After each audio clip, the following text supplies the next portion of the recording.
One thing that they can do is there are also tax concessions being provided, because tax concessions is the other side of basically targeting certain people and taxing.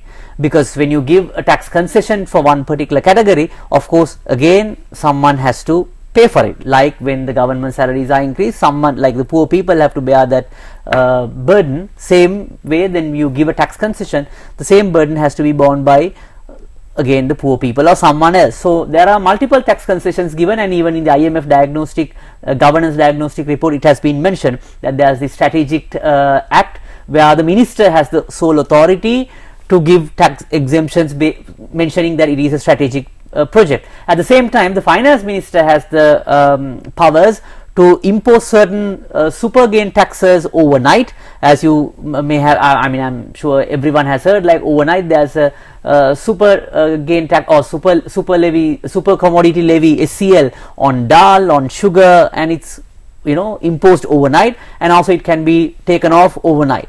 So all these are also tend to corruption, because when you impose a tax overnight and also when you give a tax concession to a person, of course they can have a lot of negotiations, and of course these taxes are not going to impact politicians. In fact, they are going to benefit from these tax concessions and the powers that they have.